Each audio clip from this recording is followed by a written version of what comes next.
On election night in America, crucial races here in Nevada could help reshape Washington and the rest of our country. Well, it is your voice and your vote, and 13 Action News is your go-to station this election night. We are watching two main races. Democrat Jackie Rosen squaring off against Republican incumbent Dean Heller for the Senate. And in the race for governor, it's Democrat Steve Sisolak and Republican Adam Laxalt. They are going head-to-head. We're going to have team coverage this evening. Our reporters, they are ready to go as the results come in. We start now with a race that people across the country are so closely watching. Of course, we're talking about Jackie Rosen versus Dean Heller. That's right. And recent polls have Rosen with a slim lead over Heller. This race is one of the most hotly contested this election cycle. 13 Action News reporter Masa Saidi is live at the South Point with Heller's camp. Masa.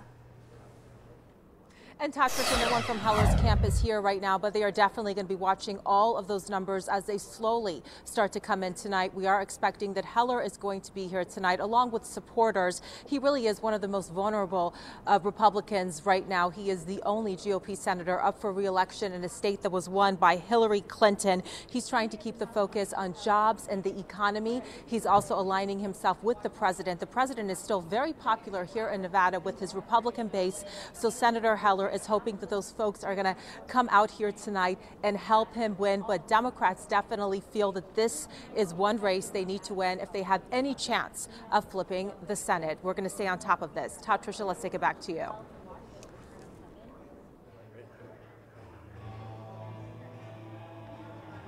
And we've had some glitches with the power here at Caesars Palace. And of course, the Nevada Democrats are hoping that there are no glitches in the voting booths. We've been dealing with an on and again, off again situation with the power. The lights are out right now.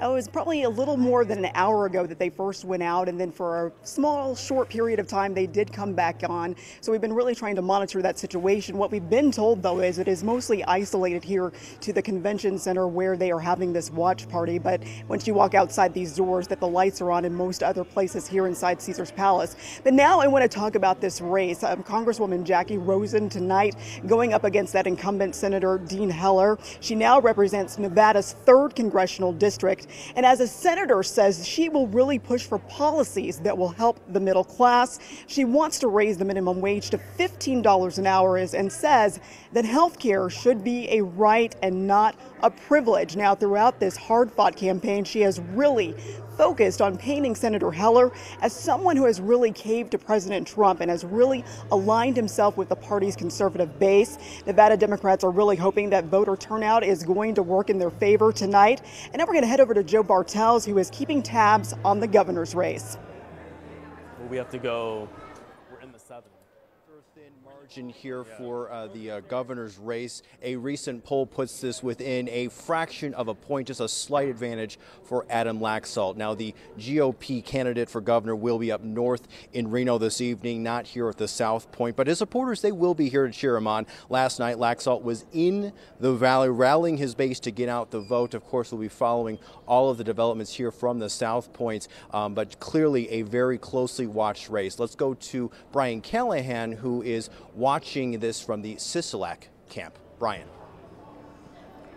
Yeah, Joe, Steve Sisolak expected to be here at the Democratic watch party at Caesars Palace tonight. He's hoping to become the state's first Democratic governor in 20 years.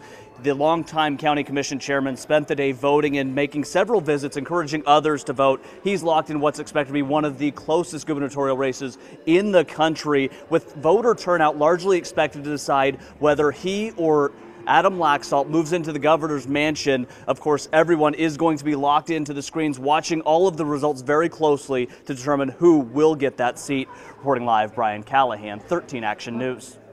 What a night indeed. Yes. Get ready. Here we go, right? With the polls, they're going to remain open for another hour or so. Now, this race could all come down to turnout, and boy, oh boy, have we seen the turnout. It's been unprecedented. Tom George is tracking the numbers and has more on what it would take for either side to win here. Tom. Yeah, well, you said it. It's all going to come down to turnout. We already saw record-breaking early turnout. We're seeing record-breaking election day turnout, all creating some close races. So we're going to start with the governor's race, which you mentioned. Steve Sisolak has the chance to become the first Democrat to win the governor's mansion in 20 years. But in order to do that, he's going to really need to boost turnout down here in Clark County where Las Vegas is. If he can hold about a 10% margin, he should do well, because the rest of the state tends to be very red and could benefit Adam Laxalt. So if the Democrats can hold turnout high there, that could offset some of those margins. But the big question mark in this race is Ryan Bundy. He's the independent candidate in that race. He's very famous for that government standoff in Bunkerville where he was jailed for 2 years. He's attracting some of the same type of rural conservative voters that might normally vote for Laxalt. So if he could get maybe at least 3 to 6% of those to vote for him and peel those votes away from Laxalt, that could be good news for Steve Sisolak.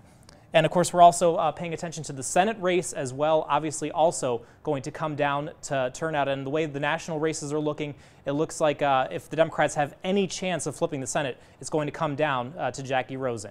Reporting live, Tom George, 13 Action News. All right, Tom, thank you. And as we've seen so far, all the numbers indicate that the turnout for this midterm could be historic, right? Yeah, absolutely. All right, well, now, as long as voters right here in Southern Nevada are in line by 7 o'clock, here's the thing, your voice can still be heard with your vote. Do not get out of line. That's right. And Austin Carter joins us live from Henderson at the Galleria Mall, where we have seen some of the longest lines throughout the day where you are. Austin. Yeah, that's right, Trisha and Todd. And as Tom mentioned, a record-breaking turnout. That's definitely believable just by looking at the line here at the Galleria at Sunset Mall. Now, that wait right now, we know it's about an hour. And that's really not hard to believe when you take a look at the line here. We are actually at the end of it. But go ahead and take a look here. That line goes all the way down here and wraps all the way around these stores and shops, heads down the hallway of the main entrance, loops back around, and that's when these people will finally get to cast their vote at that polling location in the center of the mall. And we're watching folks continue to get in line here as that 7 p.m. deadline here at the Galleria Mall inches closer. And this is one of the busiest polling locations according to the county, and despite the lines here, folks say they couldn't wait to get out here, even on election day, skipping out on the early voting. They said it's truly special just to come out here and cast their vote this way. Now, we talked to folks on both sides of the table who say they felt the push to get out this midterm election, being that the Nevada is one of the 16 states that could flip the House. One woman telling me that she will wait as long as it takes because she believes if you don't vote, you can't complain. Now, again, as long as you are in line by 7, you can still cast your vote here at the Galleria or any of the other voting locations here in the Valley. Reporting live, Austin Carter, 13 Action News.